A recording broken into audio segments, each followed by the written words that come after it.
Dear student, welcome to home philosophy class tuition. আজকে আমি class 12-এর 4th সেমিস্টারের রাষ্ট্রবিজ্ঞানের suggestion নিয়ে উপস্থিত হয়েছি। তোমাদের যে রাষ্ট্রবিজ্ঞানের প্রথম অধ্যায়টি রয়েছে আন্তর্জাতিক সম্পর্ক, মূল ধারণা এবং রাজনৈতিক, এখান থেকে অতি গুরুত্বপূর্ণ কয়েকটি প্রশ্ন নিয়ে আমি উপস্থিত হয়েছি। আশা করব আমার এই সাজেশন থেকে তোমরা 100% কমন পেয়ে যাবে এবং কি অথবা সহ কমন পাবে। তার আগে বলে দিই, আমার এই চ্যানেলে তোমরা যদি নতুন হও তাহলে অবশ্যই এই চ্যানেলটিকে তোমরা সাবস্ক্রাইব করবে এবং বন্ধু বান্ধবদের কাছে অবশ্যই তোমরা আমার এই চ্যানেলটিকে শেয়ার করবে, তারাও আমার এই ভিডিও দেখার জন্য উপকৃত হতে পারে।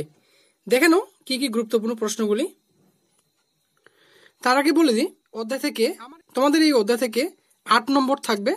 এসএকিউ 2 নম্বরের একটা প্রশ্ন লিখতে হবে এবং ব্রড কোশ্চেন 6 নম্বরের একটা প্রশ্ন লিখতে হবে। ঠিক আছে, দেখে নাও মান 6-এর প্রশ্ন। আমি এখান থেকে 4টা প্রশ্ন সিলেক্ট করেছি। আশা করব এই 4টা প্রশ্নের মধ্যে থেকে তোমাদের ফাইনালে কমন থাকবে। কি কি? 1 নম্বর প্রশ্ন দেখো, আন্তর্জাতিক সম্পর্ক বলতে কি বোঝায়? আন্তর্জাতিক সম্পর্ক ও আন্তর্জাতিক রাজনীতির মধ্যে পার্থক্য লেখো। আশা করব আসবে 2026, এখানে লেখা আছে, তোমরা দেখতে পাচ্ছ। তোমরা সর্বপ্রথম এই প্রশ্নটাকে রেডি করো। এই প্রশ্নটা পড়লে আশা করব তোমরা 2026-এর যে 4th সেমিস্টার পরীক্ষা তোমরা ফেব্রুয়ারিতে দিতে চলেছ, এই পরীক্ষাতে তোমরা 100% কমন পেয়ে যাবে। দ্বিতীয় প্রশ্নটা দেখো, উদারনীতিবাদ বলতে কি বোঝায়? উদারনীতিবাদের মূল নীতিগুলি বা সূত্রগুলি বা বৈশিষ্ট্যগুলি আলোচনা করো। এই যে দুটো প্রশ্ন আমি দিয়েছি, তোমরা আগে এই দুটি প্রশ্নকে অবশ্যই তোমরা রেডি করো। এই দুটি প্রশ্নের মধ্যে থেকে তোমাদের 100% কমন পাবে। এর বাইরে প্রশ্ন থাকতেই পারে না।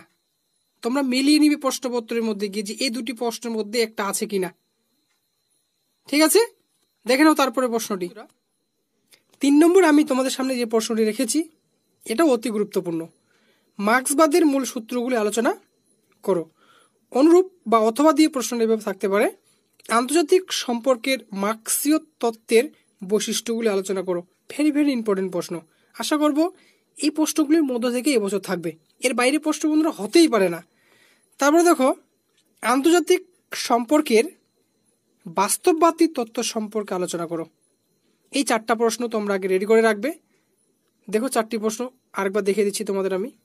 আন্তর্জাতিক সম্পর্ক বলতে কি বোঝায়? আন্তর্জাতিক সম্পদ আন্তর্জাতিক রাজনীতির মধ্যে পার্থক্য, উদারনীতিবাদ, আর হচ্ছে মার্ক্সবাদের মূল সূত্রগুলি এবং বাস্তববাদী যে তত্ত্বটা রয়েছে সেটা। এবং হাতে সময় পেলে তোমরা আরেকটা প্রশ্ন লিখে রাখবে, সেটা হচ্ছে আন্তর্জাতিক সম্পর্কের তথ্য হিসাবে বাস্তববাদী ও আদর্শবাদের তুলনামূলক পর্যালোচনা করো। এই 5টি প্রশ্ন তোমরা পড়ে রাখবে। মাত্র 4টি প্রশ্ন পড়লেই কমন 100% আসবেই। এই 4টা প্রশ্নই তোমরা ভালো করে রেডি করে রাখো। এই 4টা প্রশ্নের মধ্যে থেকে আশা করব তোমাদের 2টি প্রশ্ন কমন থাকবে, একটা প্রশ্ন করতে হবে। ঠিক আছে, থ্যাংক ইউ। ভালো লাগলে অবশ্যই তোমরা এই ভিডিওটিকে শেয়ার করবে। Thank you.